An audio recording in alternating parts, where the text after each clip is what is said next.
Assalamualaikum warahmatullahi wabarakatuh. Kami dari kelompok 1B yang beranggotakan saya, Geni Salsabila, Diga Putri Nadila, Tiara Oktavia, dan Arba'in Setiawan akan sedikit memaparkan materi mengenai titrasi permanganometri.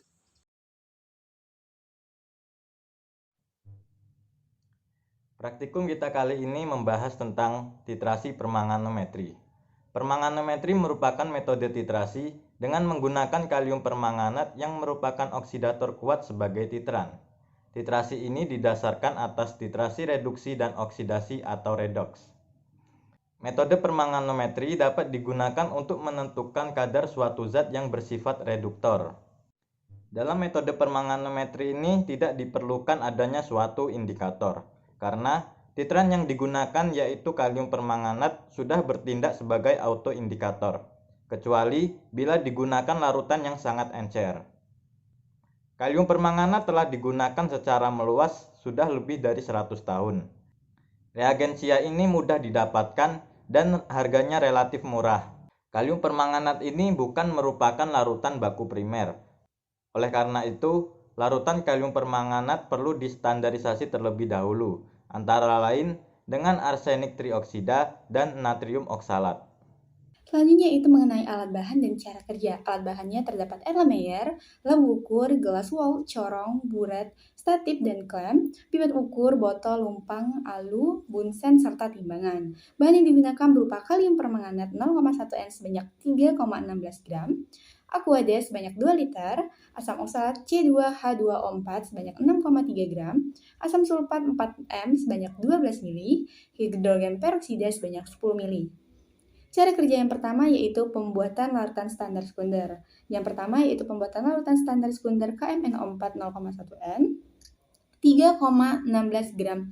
KMNO4 ditimbang dan dilarutkan dalam 1 liter aquades dan dididihkan selama 15-20 menit dan disaring dengan gelas walt ditampung dalam botol bersih bebas lemak dan ditutup.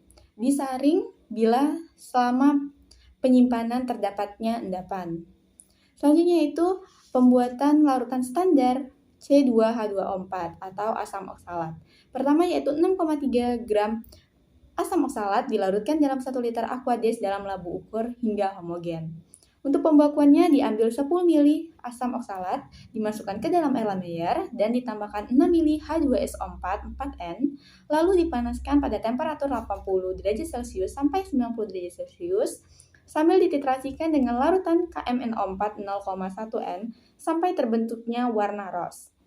Untuk penetapan kadar H2O2 yaitu pipetkan 10 mili H2O2 ke dalam Erlenmeyer dan ditambahkan 6 mili H2SO4 4N pada temperatur 40 derajat Celcius dan dititrasikan sambilan dengan larutan KMNO4 sampai terbentuknya warna ros.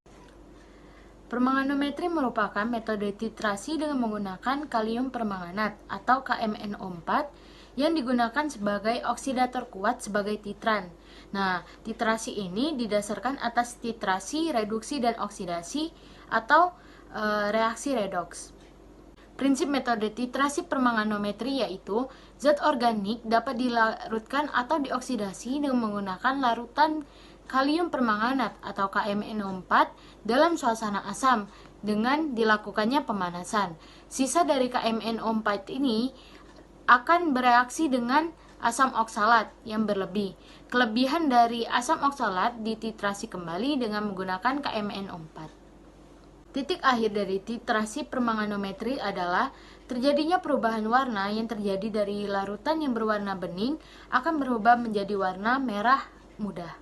1 tetes kelebihan dari ion permanganat akan menghasilkan warna yang merah cukup jelas. Titrasi permanganometri ini harus dilakukan dalam kondisi suasana asam. Hal ini terjadi karena fungsi penambahan asam sulfat atau H2SO4 adalah untuk memberikan suasana asam pada larutan. Hal ini dilakukan karena pengamatan titik akhir titrasi permanganometri ini akan lebih mudah apabila terjadi pada keadaan yang asam. Titrasi permanganometri ini disebut juga dengan memiliki autoindikator. Maksudnya kalium permanganat atau KMNO4 ini sudah mampu memberikan perubahan warna yang dari semulanya dari warna bening menjadi warna yang merah, sesuai dengan indikator titrasi dari permanganometri. Sekian pemaparan terkait materi titrasi permanganometri dari kelompok 1 SIF B. Kami ucapkan terima kasih. Wassalamualaikum warahmatullahi wabarakatuh.